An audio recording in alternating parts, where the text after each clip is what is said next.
नमस्कार किसान भाइयों, कृषि दर्शन में आपका स्वागत है। किसान भाइयों, खेती में कुछ नया करके ही खेती को लाभदायक बनाया जा सकता है।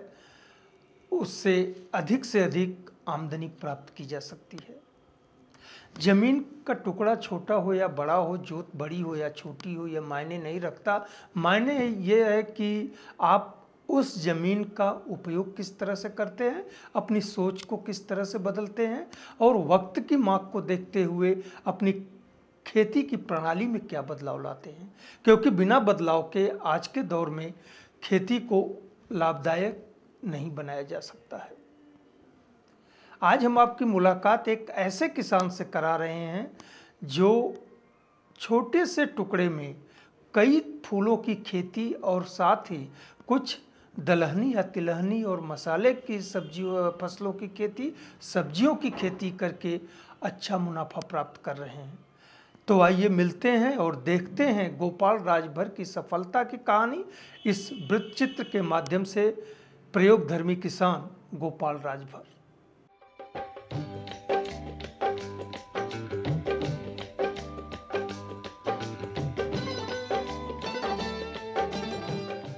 कृषि क्षेत्र आज आर्थिक रूप से किसानों को सुदृढ़ बनाने में सहायक साबित हो रहा है, बशर्ते खेती में नई सोच के साथ नए तरीके को अपनाया जाए। कृषि क्षेत्र में कई ऐसे व्यवसाय हैं जो आज आर्थिक रूप से लाभकारी हैं। ऐसा ही एक व्यवसाय है फूलों की खेती, जहां थोड़ी मेहनत करके अधिक लाभ कमाया जा सकता है।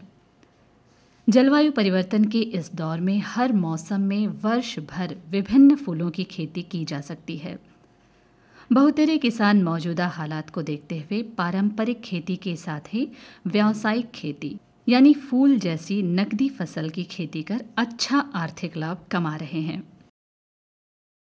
वाराणसी जनपद के उत्तरी छोर पर अवस्थित ग्राम रघुनाथपुर विकास क्षेत्र चिरई गांव के किसान गोपाल राजभर भी उन्हीं किसानों में से एक हैं जो फूलों की खेती कर रहे हैं।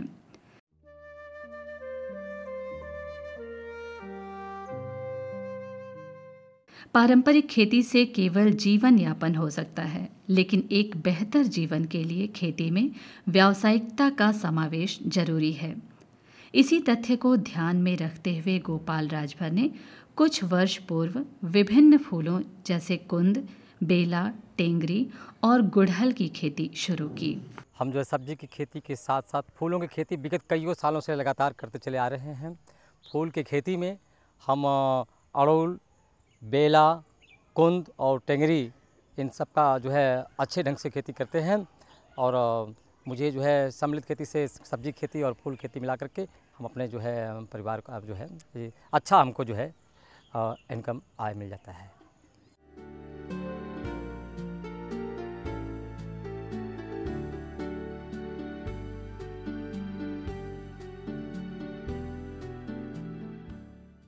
मौसमी सब्जी फसल के साथ फूलों की खेती से लगातार आमदनी होती है।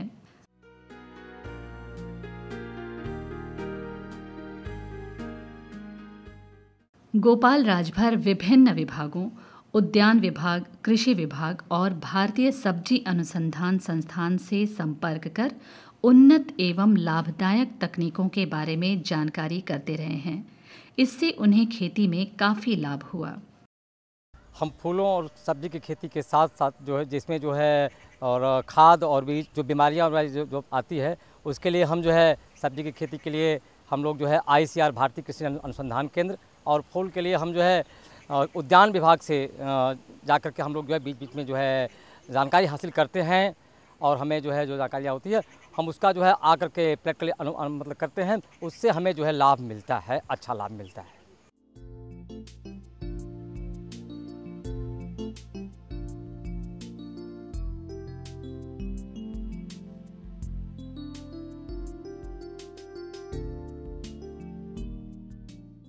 फूलों की खेती में फसल प्रबंधन का काफ़ी महत्व होता है।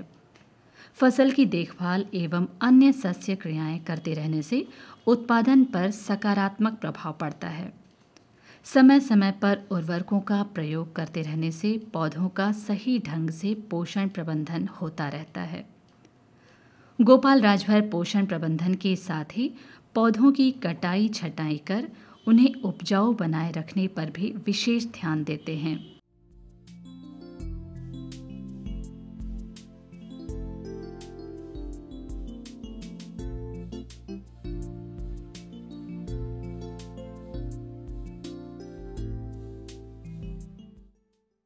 गोपाल राजभर ने बेला, कुंद और टेंगरी के खेत के चारों तरफ मेड़ पर गुड़हल भी लगा रखा है। इससे भी उन्हें अच्छी उपज प्राप्त होती है।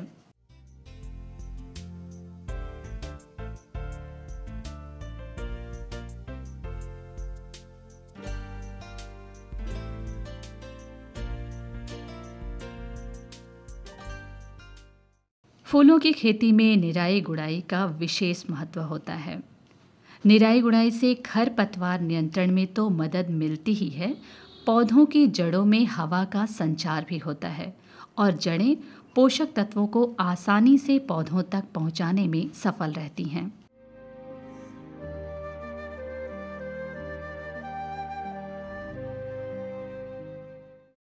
गोपाल राजभर गुड़हल और कुंद, बेला, टेंगरी के बीच खाली जमीन पर उड़द की खेती कर अतिरिक्त उपज भी प्राप्त करते हैं।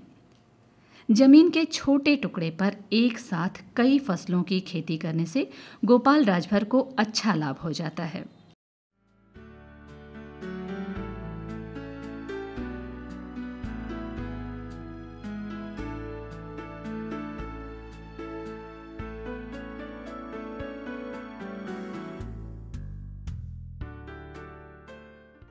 गोपाल राजभर प्रतिदिन फूलों की तुड़ाई करते हैं।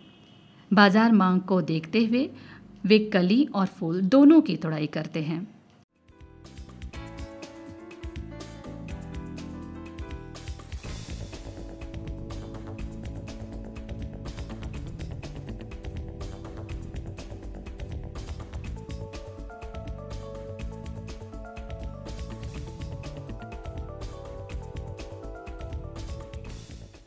फूलों की तुड़ाई के पश्चात माला बनाने का काम परिवार के सदस्य मिलकर करते हैं।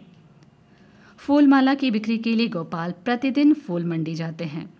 उत्पादन एवं बिक्री दोनों कार्य स्वयं करने से गोपाल की आमदनी ज्यादा होती है।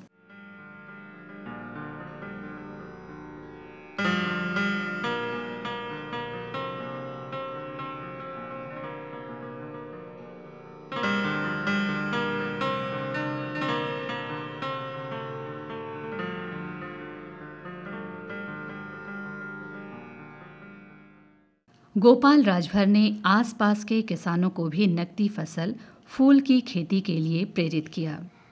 गोपाल अन्य किसानों को भी तुड़ाई एवं फसल प्रबंधन की जानकारी देते रहते हैं। एक नाम व्हाइट फ्लाई, एकर इलाज हम लोग जन की समय दवा छिड़कल जा, हर 15 दिन पर इमिडाक्लोरोपीड नामक दवा जन का छिड़काव करल जा। रघुनाथपुर और आसपास के कई किसान गोपाल राजभर की जानकारी का लाभ उठाते हुए अपनी खेती में बदलाव कर लाभान्वित हो रहे हैं।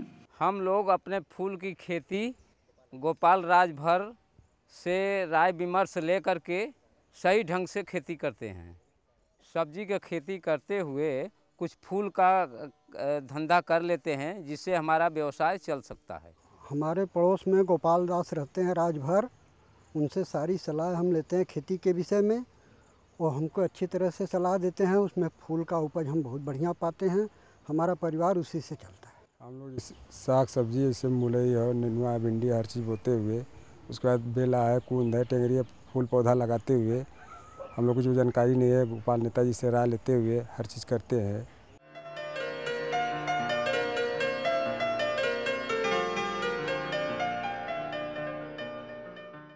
गोपाल राजभर को कृषि नवाचार को अपनाने से प्रतिदिन 400 से 500 रुपए की आमदनी होती है। कि हमें साल में 8 महीने लगातार निरंतर इनसे हमको जो है फूल मिलता रहता है। सो हमारा जो है बिल्कुल रोटेशन डेली का इनकम आय का जरिया बना रहता है। हमें 365 दिन में कम से कम 8 महीने हमको फूल जो है मिलता है। और मैं समझता हूँ कि हम जो सब लागत निकालने के बाद मजदूरी लेबर कास्ट वगैरह देने के बाद भी हमें जो है कम से कम 200 से 300 400 रुपये, कभी 500 रुपये हमको जो है आय पर डे होता रहता है।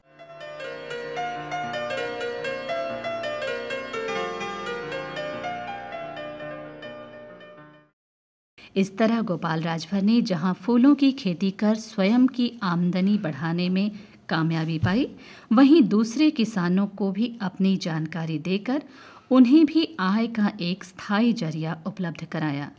यही गोपाल की सफलता का सर्वश्रेष्ठ प्रमाण है।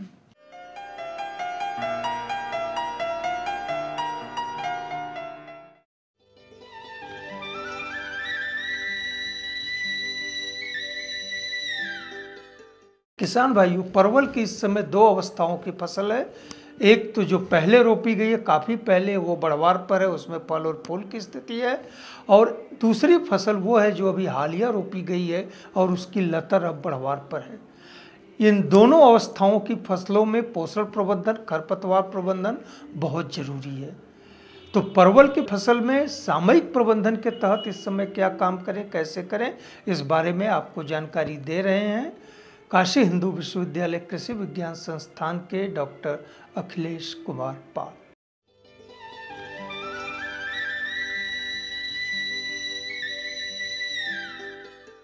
तो डॉक्टर साहब, जो परवल की फसल इस समय फलत में है, चढ़ाई जा चुकी है, अब इस समय उर्वरक प्रबंधन के लिहाज से अगर देखा जाए, क्योंकि जब फूल फलत में है तो पोषक तत्वों का महत्व बढ़ जाता है। जी। तो हमारे किसान भाई जो भी परवल की खेती कर रहे हैं वो ऐसे पौधों के लिए उर्वरक प्रबंधन किस तरह से करें और क्या करें? हाँ, इसमें क्या है कि देखिए, इसकी फसल जो है बड़े लंबे अवधि तक लेते हैं हम लोग जो है, और नियमित अंतराल पे लेते रहते हैं। तो चूँकि ये ज़मीन से खुराक भी खींचते हैं, तो यह अति आवश्यक है कि इनको पर्याप्त जो है पोषक तत्व भी मिलते रहे। इसके लिए जो है किसान भाई 20 ग्राम DAP, 20 gram MOP, muriate of potash, 100 ग्राम नीम की खली प्रति मिलाकर, इसका जो प्रति उसका पौधा थाला है वहाँ पर जो है बढ़िया से खरपतवार निकाल के निकाई गुड़ाई करके ये जो है उनको दें। और इसके बाद करीब 750 ग्राम यूरिया प्रति बिस्वा की दर से जो है प्रत्येक तुड़ाई अर्थात जो है 15-20 दिन के अंतराल पे देते रहना चाहिए। मतलब जब तक फलत है, हाँ, फल तोड़ रहे हैं, कम से कम 20-25 तो हर 15-20 दिन के अंतराल पे जो है देते रहना चाहिए। तुड़ाई करने के बाद यूरिया डालते रहना चाहिए, क्योंकि बहुत ज़्यादा यूरिया भी देने से जो है ना कि इनकी ग्रोथ बहुत बढ़ जाती है, तो उसमें जो है फूल नहीं होती है। तो इसका भी ध्यान रखना है। हाँ, मतलब संतुलित मात्रा में ही देना है। हाँ। अच्छा, आपने अभी कहा खरपतवार निकाल के उर्वरकों का प्रयोग करना चाहिए। ये बरसात का मौसम है तो इस समय खरपतवार बहुत ज़्यादा आते हैं। जी। तो खरपतवारों से मुक्ति के लिए परवल के खेत को क्या उपाय करें? क्या किसी दवा का प्रयोग करें या यांत्रिक तरीका? नहीं, चूँकि बरसात का समय है और ये सर्वविदित है कि बरसात में खरपतवार बहुत ज़्यादा पनपते हैं, तो इसके लिए हम ये ध्यान रखें कि जो हमारी फसल चढ़ाई गई है उनके चारों थाले के चारों तरफ बढ़िया से खरपतवार यांत्रिक विधि से ही निकालते हैं। और बराबर जो है खरपतवार हमें जो है निकालते रहना चाहिए, क्योंकि कभी कभी हम लोग ये देखते हैं कि कुछ फसलें जो है ज़मीन पे फैली रहती हैं, तो खरपतवार के उस पर कीड़े पनपते हैं जो कि फल की गुणवत्ता को भी प्रभावित करते हैं। इसलिए इसका जो है हमें खरपतवार बराबर। लेकिन इधर अभी देखा जा रहा है कि वो ज़मीन पर फैला करके ही परवल की खेती ज़्यादा हो रही है। जी जी। तो उस स्थिति के लिए मैं पूछ रहा था। हाँ, तो उस स्थिति में जो हमारे जो उसकी लतर है उसको बचाते हुए जो है खरपतवार जो है निकाल मतलब कहने का खेत जो है साफ सुथरा रहना चाहिए, किसी भी तरह से रखें। हाँ, साफ सुथरा रहना चाहिए जो है। अच्छा डॉक्टर साहब, इस समय क्या कोई सूक्ष्म पोषक तत्वों का प्रयोग जैसे कुछ बाजार में उपलब्ध है? हाँ, जैसे मल्टीविटामिन। हाँ, जैसे मल्टीप्लेक्स है। हाँ, तो उनका छिड़काव जो है कि 3 ग्राम प्रति लीटर पानी में घोल बनाकर जो है छिड़काव करने से जो है उपज में जो है भारी वृद्धि होती है। तो इसलिए उसका हमें नियमित जो है छिड़काव जो है करते रहना चाहिए, जो है फूल आने से पहले। बरसात है तो इसमें कीड़े भी कुछ लगते हैं। हाँ, इसमें तो परवल में इस इस समय जो भी कीड़े लगे कौन लगते हैं और इनके रोकथाम के लिए क्या उपाय करें, किस तरह से करें? मुख्य रूप से तो इसमें फल मक्खी लगती है, जो कि इसके जो प्यूपा हैं वो फल के छिलके के नीचे रहते हैं और ये खाकर उनके गूदे को जो है फल को क्षतिग्रस्त कर देते हैं। तो इसके लिए यह है कि चूँकि भाई फल वाली चीज़ है तो हम तो ये कहेंगे कि जो हमारा ये नीम बेस्ड आधारित जो जितने भी ये कीटनाशी आजकल बाज़ार में आ रहे हैं उनका प्रयोग करें।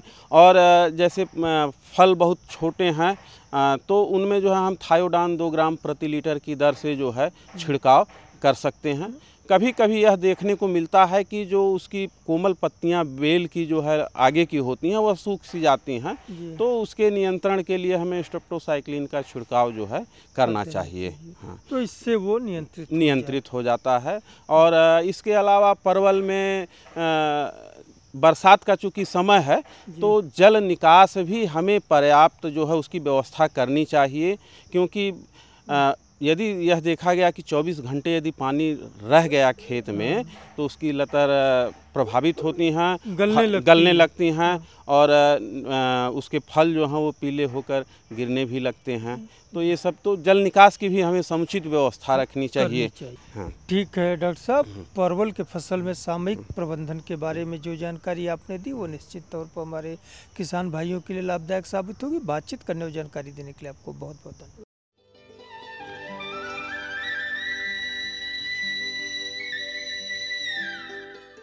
किसान भाइयों, नींबू के बाग में इस समय सामयिक कार्य की दरकार है, क्योंकि अब नींबू की या तो फलत में है और या फलत में आने की संभावना है।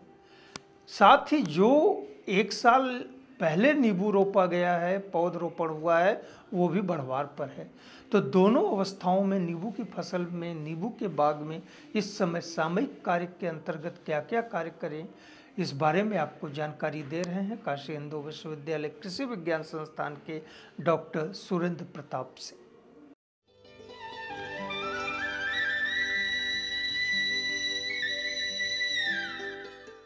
डॉक्टर साहब, नींबू के बाग में खाद्य उर्वरक की कितनी मात्रा और कब इस्तेमाल करें?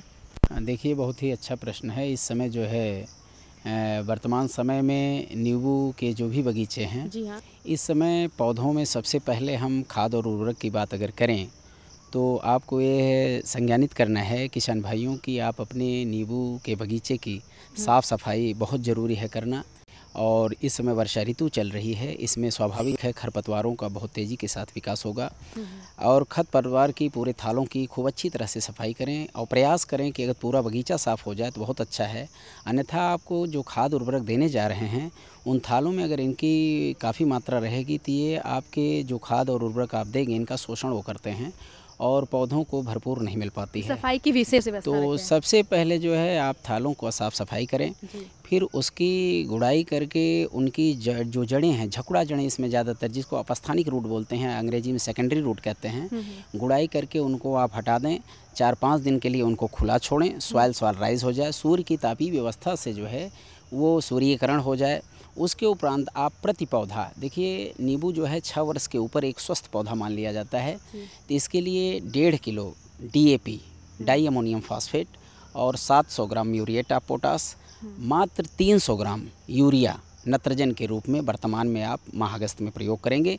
और खाद देने की पद्धति पहले क्या है, पूरे थाले में गुड़ाई करके देते थे, तो जहाँ पर जड़ें नहीं रहती हैं वहाँ पर खाद हमारी वैसे पड़ी रह जाती है, कुछ लीच हो जाती है और नत्रजन वगैरह जैसे यूरिया है तो एवापरेट होकर के वाष्पोत्सर्जन करके ऊपर चली जाती है, जो पौधे को नहीं मिलता है। तो अब थाला विधि से आप खाद देने की प्रक्रिया अपनाएं। पौधे से 1.5-2 मीटर हटें और 1.5 फुट चौड़ी 1.5 फुट गहरी नाली बनाएं। जो नाली बनाएं उसकी मिट्टी पेड़ की तरफ फेंक दें, उसके ऊपर कम से कम 25 से 30 किलो सड़ी गोबर की खाद और उसमें बताई गई उर्वरक की मात्रा को मिश्रण बना करके, साथ में ये ध्यान रहे कि इस समय वर्षा ऋतु है, थोड़ा सा दीमक का प्रकोप भी रहता है, 50 से 60 ग्राम फॉरेट या फ्यूराडान बाज़ार में जो दवा उपलब्ध है उसे मिश्रण में मिला करके नाली में भराई कर दें। यदि बरसात हो जाती है तो अच्छी बात है, अन्यथा आपको अपने जो भी जल संसाधन हैं उनसे बाहरी, जो हमने 1 मीटर की दूरी पर नाली बनाई थी उसके किनारे आप मेंड बना दें और उसमें गहरी सिंचाई कर दें। और आप देखेंगे जो मिल्की रूट है, दूधिया जड़ें जो हैं कटने के उपरांत जब बढ़ती हैं तो सीधे जो हमने मटेरियल दिया है उर्वरक या जो भी हमने मैन्योर दिया है उसका सीधा पोषक तत्व क्रैश करके, वो सक करके अपने प्लांट पोर्शन में लेती हैं और पौधे को एक ओज प्राप्त करती हैं। तो डॉक्टर साहब क्या इसमें कीट आदि भी लगते हैं नींबू में? देखिए, नींबू एक इतना सेंसिटिव प्लांट है जिसमें कीट और व्याधि यानी कि रोग और कीट दोनों का प्रकोप बहुत तेज होता है। तो वर्तमान समय में नए कपोल्स जब निकलती हैं इन पे कैटरपिलर कीट की जो तीसरी अवस्था होती है, जिसको देहात में जड़ेर भी कहते हैं या रोएदार जो कैटरपिलर हैं, ये हमारे कीड़े जो है पत्तियों को कुतर करके खा जाते हैं। तो आप स्वाभाविक है जब पत्तियां ऊपर की सब खा जाएंगे, जो हमारी मुलायम पत्तियां हैं खा जाएंगे, या जो सख्त पत्तियां जो हमारा भोजन बनाने का काम करती हैं, तो ऐसी दशा में जब पूरी पौधे की पत्तियां नष्ट हो जाती हैं तो पौधा अस्वस्थ हो जाता है। और धीरे धीरे होता क्या है कि एक दूसरा विकार खड़ा हो जाता है, डाईवैक, उल्टा सूखा रोग। ऊपर से टहनियाँ सूखने लगती हैं। तो इससे निजात पाने के लिए आपको डाईक्लोरोवास बाज़ार में दवा उपलब्ध है, 2 मिलीलीटर प्रति लीटर पानी की दर से आप छिड़काव करें, जिससे इस अवस्था के कीट से निजात मिल सके। दूसरी बात आती है कि इसमें समय देखेंगे हम तमाम मकड़ी वगैरह के झाले भी लगते हैं। मकड़ी से भी जो है उसमें तमाम इस तरह के प्रकाश संश्लेषण और वाष्पोत्सर्जन जैसी प्रक्रियाओं पर बाधा उत्पन्न होती है। तो इनको तेज़ धार से पानी से स्प्रे से या धुलाई उलाई कर दें इनका दवा के बचाव के लिए। तीसरी चीज़ यह है कि इस समय कैंकर बीमारी, हमारी जो सिट्रस कैंकर है, पत्तियों पर उभरा हुआ कत्थई कलर का पार्ट्स दिखता है, नींबू के फलों पर दिखता है, यदि ऐसे लक्षण दिखाई दे रहे हों तो आप इनको तुरंत रोकने के लिए ब्लाइटॉक्स 3 से 4 ग्राम दवा प्रति लीटर पानी की दर से छिड़काव करेंगे तो यह जो इस माह में यह विकार उत्पन्न होता है इससे आपको निजात मिल जाएगा। सबसे प्रमुख आपको एक किसान भाइयों जो नींबू से संबंधित अपनी बागवानी कर रहे हैं उसमें वर्तमान में चूँकि वर्षा ऋतु है, सितंबर के लास्ट तक बरसात चलती रहती है, ऐसी दशा में इस माह में स्वाभाविक है तेज़ बरसात का होना, पानी का रुकना, तो जल जमाव होना नींबू के लिए बहुत खतरा रहता है।